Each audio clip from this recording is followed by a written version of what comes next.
to introduce to you Damien Willis. He's giving a presentation on his thesis for research today on the habitat and ecological factors of ticks in East Central Alabama. I'll turn it over to him.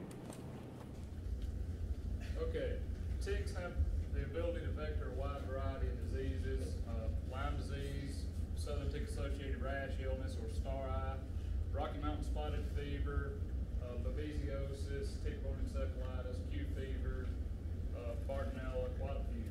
Of these, Lyme disease is the most common in the United States, and it's a CDC reportable illness. There are 4 major species of ticks in the state of Alabama. Amblyoma americanum, which is the lone star tick, the most common. Dermacentor variabilis is the American dog tick. And Ixodes scapularis is the deer tick or blackleg tick. And Amblyoma maculatum, which is mostly down on the coastal plain, is the Gulf Coast tick, extreme South Alabama. Southern tick-associated rash illness is caused by the spirochete bacterium Borrelia longstari. It's a close cousin to Lyme disease, also the same genus, Borrelia burgdorferi. The symptoms are also very similar to Lyme disease. Wide variety of symptoms: headache, muscle aches, joint pain. It's often misdiagnosed as rheumatoid arthritis or lupus. Really commonly misdiagnosed, both those illnesses. It was first described in Missouri by a physician named Ed Masters. And that's why it's called sometimes Master's disease or Southern Lyme disease. It's got quite a few different names. It's vectored by the lone star tick. Amblyoma americanum is the most common tick species in the South. It's really aggressive. I've literally walked out in some of these sites and had them crawl up on me faster than I could pick them off. So at times you don't even have to work to collect them. Just walk out, stand there, and watch them crawl up on you. They're identified by their more rounded shape. As you can see, that one's almost round. Most of the other tick species are a little more elongate, a little more teardrop shaped. And the festoons on the back of the tick, I don't know if you can see it in that picture, but around the back border of the tick, the back edge of the body, there's little squared segments. Those are called festoons. They're not on a lot of the other species. And they prefer larger hosts than some of the other ticks. The deer tick likes small mammals, a lot of mice, rats. The lone star tick really prefers larger hosts: rabbits, coyote, fox, white-tailed deer. The objective of the study were to examine the ecological and habitat factors influencing tick populations in the area and determine whether some of the variables such as vegetation basal area, tree density, soil moisture, canopy closure, if any of those variables may be correlated with tick populations. And we hypothesized that tick populations will decrease after prescribed burning, but rebound to levels as high, if not higher, than the initial or control size after a short period of time. Also, tree basal area should have a positive correlation with tick populations. Other variables, there's a lot of conflicting information in the literature, so we said probably not. Study area. All of our sites were located in the Piedmont Physiographic Province in East Central Alabama. Had 22 sites covering 3 counties: Calhoun, Cleveland, and Cherokee counties.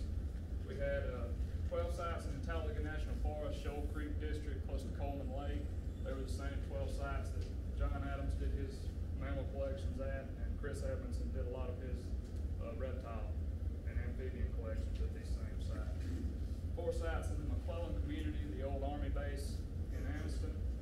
2 sites on the JSU campus, actually. One of those was the woodlot behind the library parking lot, and the other was behind the nursing building on that hill. And 4 sites near the Rock Run community in Cherokee County. That's kind of between Piedmont and Cedartown, Georgia.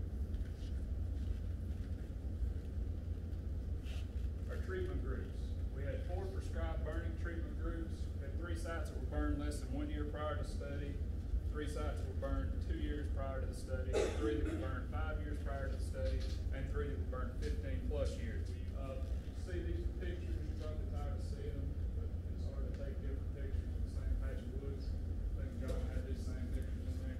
The top left is a site that was burned less than 1 year prior to the study. You can see how thick the ground level vegetation is.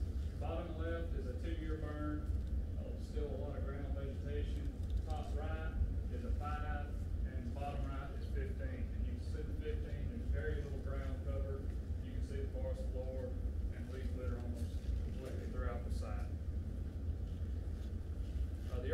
place groups in McClellan, those are small wooded patches, and they're separated by roads, housing development, commercial development. They're really trying to build that area up and get some use out of that land.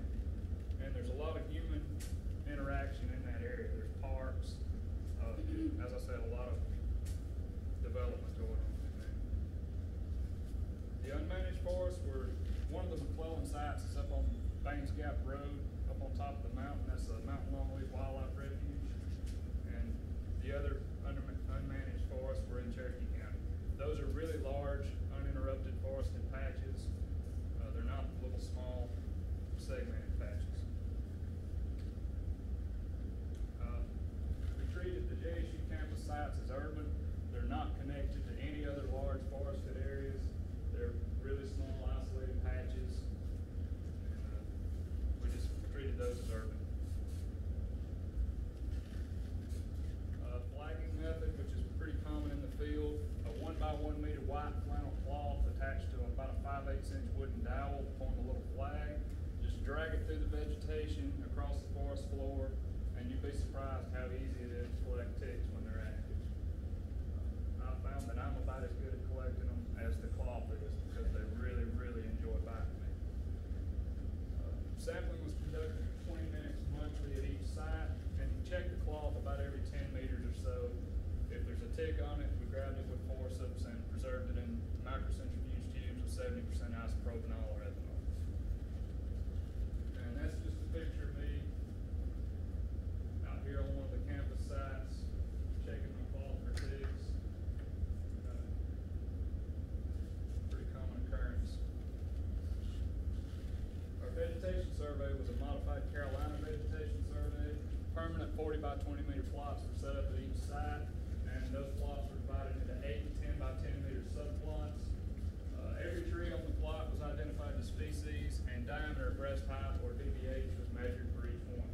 We used that to calculate basal area and density for each species, and we did cover calls in each of the 10 by 10 meter plots for all the understory vegetation, the seedlings, saplings, or seedling shrubs, grasses, ferns, etc. The soil moisture and canopy closure. Soil moisture was measured using a soil moisture probe, and the number it gives you is percent available water. It's used a lot in agriculture. And canopy, the rest of the DNA extraction. So once we had DNA extraction completed, we used real-time PCR, and the primer says that probes were species specific and were the same ones that have been published to be accurate and species specific for B-long star eye. Samples run 45 cycles at 90 degrees Celsius for 30 seconds and 60 degrees Celsius for 30 seconds. Our stats. We used Shapiro-Wilk test for normality to see if our data was normalized, and we'll see in a minute it was about as far from being normalized as possible, so we decided one way or another weren't going to be the proper way to analyze this data. We ended up using Kruskal-Wallis one-way ANOVAs. Then we used Mann-Whitney tests to compare directly between one treatment group and another. And Pearson's correlation and linear regression was used to determine the strength of the relationships between all the other environmental factors and tick populations. And all of our stats were run using SysStat version 11. The adults did seem just observationally to be a little more aggressive. I'm not sure the significance of that. The highest number collected from a single site per month was 55, and that was June 08 at one of the McClellan sites. And if you think about it, 55 ticks in 20 minutes, that's a lot of ticks. That's about the threshold of how fast you can pick them off and get them into a tube. So that's a lot of ticks. Did collect up to 36 nymphs at a site per month. So they can really be dense given the right conditions. The other 4% or so were the American dog tick. Most of those were adults. We only had one nymph that was collected. And they were collected at 13 of the 22 sites, but never more than one per site per month. So they're kind of scattered out compared to the long snow ticks. This graph shows the total ticks collected by month. And you can see that there's really a good peak May, June, and July. And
table says if the p-value is less than 0.05, it means that the data is not normalized. And 0.00 is about as non-normalized as you could possibly get. So we didn't use it no one way or another. And this is our crustal loss p-value by treatment. You see that there is a significant difference in total adult and infant populations when compared across all treatments, but prescribed burning treatments didn't really show to be that different when compared month to month. And we'll discuss some reasons for that later. Man-Whitney p-values. You can see that the 1 year versus 5-year treatment was different in total and nipple populations, and the 5-year versus 15-year in total populations. So there's definitely something going on with that 5-year burn treatment. And this is a really, really big ugly table. I won't go into too much detail on this, but you'll take note that the urban interface groups are really significantly different from the other treatments, and the campus treatment groups are also different. And what that means, or how I'm interpreting that, is that urban interface groups had the highest populations, campus groups had the lowest populations. So that's the high end and low end of the spectrum. This table shows tree basal area. You can see that there is a definite, or not a definite, kind of a weak correlation actually, 0.5, one being a perfect correlation here, between pine basal area and tick populations, and between hardwood sapling basal area and tick populations. Vegetation density, we also found weak correlations with tree density and hardwood density. And soil moisture canopy closure, absolutely no relationship.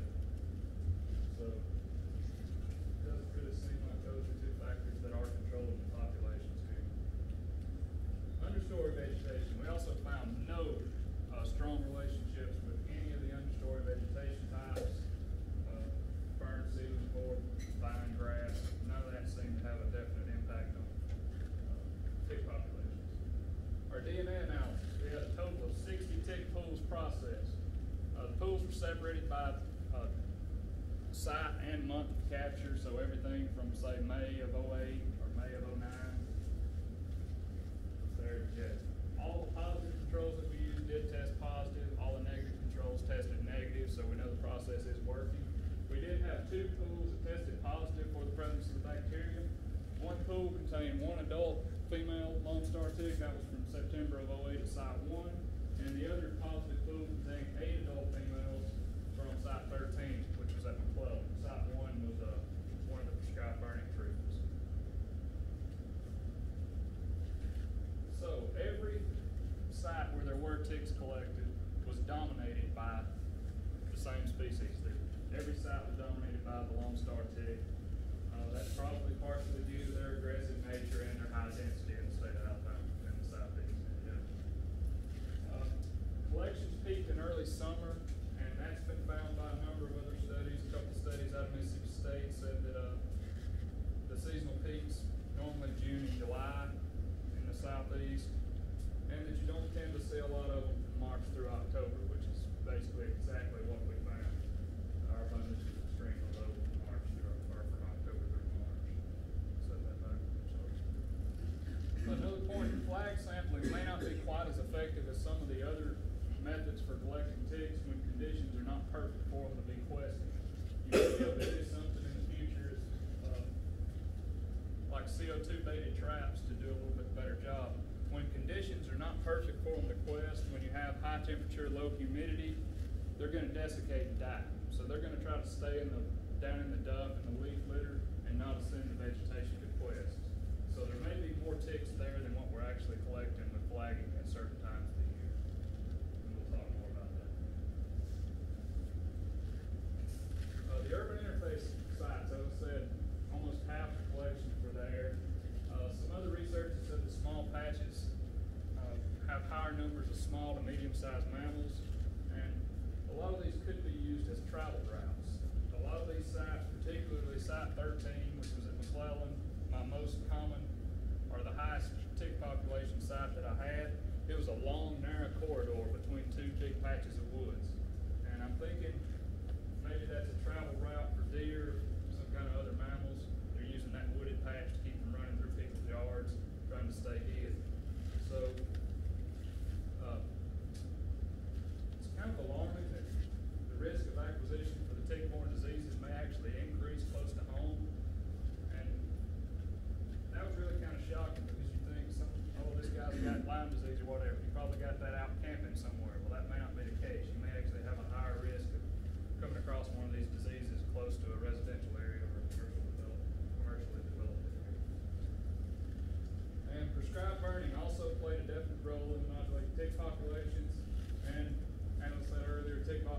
populations dropped soon after burning, but quickly rebounded within about 2 to 5 years to levels greatly exceeding the unburned controls. So treatment groups, and the trend was observed for all life stages collected. And tick populations of the treatment groups on the Ecological National Forest were not found to be significant. And we're not really sure yet what the reasons behind that similarity are. We're thinking that there could be other mammalian hosts moving in, something after the fires going on. We ran the tick numbers against Jonathan's small mammal numbers. There was no relationship, which kind of fits some of the other published data that says that the Lone Star tick does not like to feed on mice and small mammals. So that we think some other mammalian host may be moving in after the fire.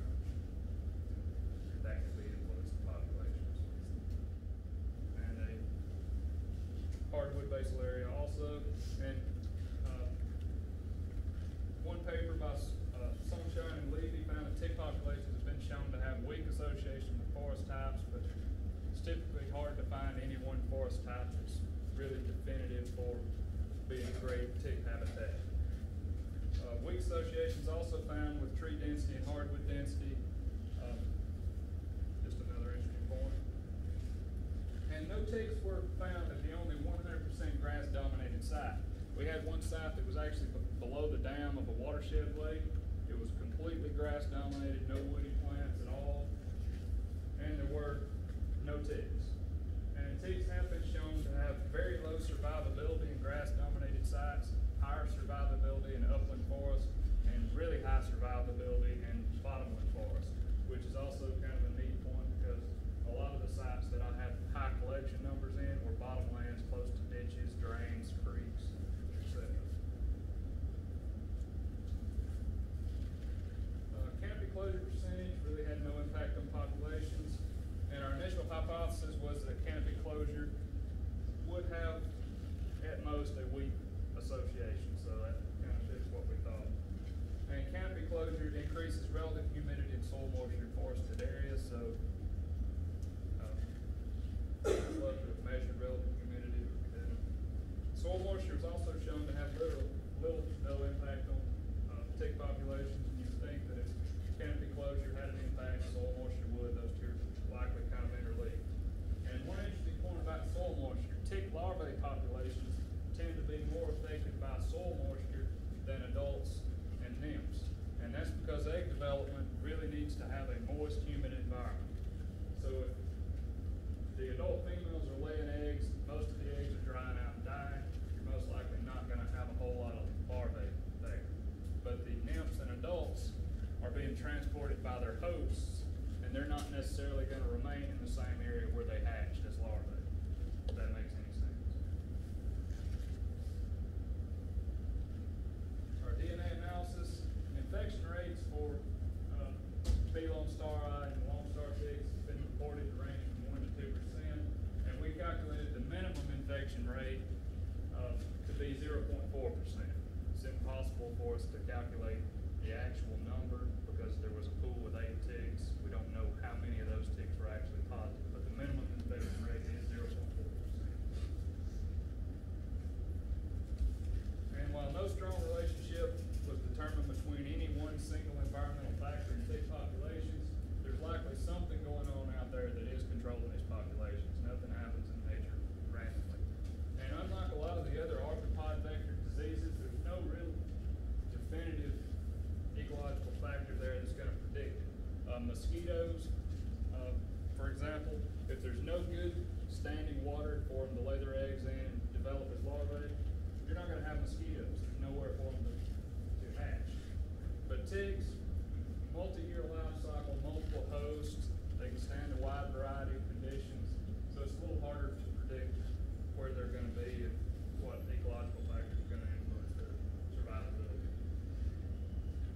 Also, as I said earlier, some ticks may be present, but they're not coming up to actively quest, so we may be going right by large numbers of ticks if we're not sampling at perfect time for them to be out questing.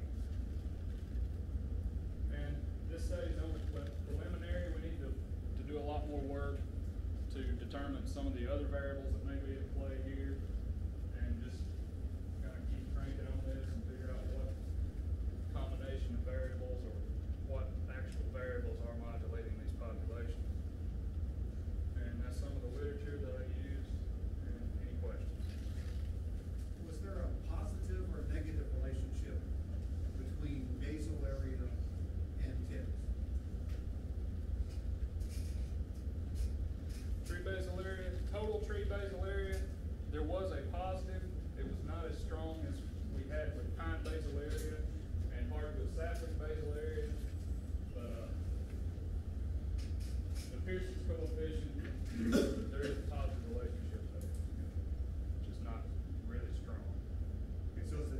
bigger the number of ticks increases.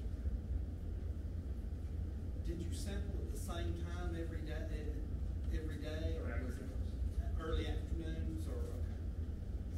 There's a little bit of variation because it takes several hours, so some of them were sampled a little later. But tried to mix it up and start at each end of the. I was just curious if they were more active, like early in the morning versus night. I tried to keep them all in the afternoons. Be consistent. You were talking about the 46%, I think you said, of the tick population are in the urban, I guess you would call the plots, the urban plots. Could the high population of the ticks be contributed by dogs and other organisms that go in and out of that tree and woody area? It's possible. A lot of times when you have mammal populations, they're going to increase when you have a higher edge to area ratio. So the more fragmented a forest is, the higher your mammal populations are. And a lot of these urban interface areas are really fragmented. You got subdivisions and housing developments and roads running everywhere. It's fragmented forest. So you're likely going to have a higher host density in those areas. You're saying that sometimes we would go out and they'd be calling on you, asking you to come out. Could there be a density-dependent issue in the population control? It's kind of hard to say. What exactly are you talking about? Density dependent and population control? Yeah, Talking about the higher the density, the more we're collecting. It's a combination of the actual population at the area and the conditions at the time. Because as I said, if conditions are not absolutely perfect, they're not going to be actively questing. They're going to dry out and die, so they're going to stay hidden. So I'm not sure if that answers your question. Is that what you were saying? Damien, I don't understand why you have to go through DNA analysis to investigate for the presence of those bacteria. What's the reason for going through DNA analysis? There's a lot of debate on whether these Borrelia type infections are in the South, and you have a lot of researchers, a lot of MDs that refuse to believe that these infections are even here. So that was just a sidelight saying, hey, this stuff's here, it's real, it exists. And a lot of the Lyme disease tests that we're using here, that the MDs are using, don't test for southern tick-associated rash. Even though the symptoms are almost identical, it's hard to get treatment for it. So it's just basically raising awareness that, hey, this bacteria is here, the vectors are here, the conditions are here, it's likely that you can acquire the disease here. And I was diagnosed with a Borrelia infection during this study from doing these collections. So, Can't you just snap the ticks on the LED plane and then go do some more screening to determine if you have those bacteria or not? it would take a lot longer to do that. We can grind them up, do the extractions, and run real-time PCR. And real-time PCR is also quantitative. We can get a semi-accurate number of about how many copies of that gene are in here, and the copy it's only in the genome one time, so we can almost quantify the number of bacteria in there. We just found that the molecular techniques were a little bit easier to do than actually grinding up 400 ticks, looking at them under a scope. But let's clarify that, Damien. The pools, does that represent 467 quarter ticks? There were a total of 467 in those 60 pools. So that's a lot of ticks. Anything else? If this is preliminary, what would you change in collecting techniques? I'd like to do a combination of flagging and some CO2 baited traps just to see if there's some sampling bias going on, and also find a good accurate way to measure leaf litter depth. I think that may have something to do with it. Relative humidity at the time of collection could have something to do with it. That would be about it. How about different times of the day? That could very well have an impact. From what I've read, the Lone Star tick is not really as picky on time of day. Something like the deer tick, the blackleg tick,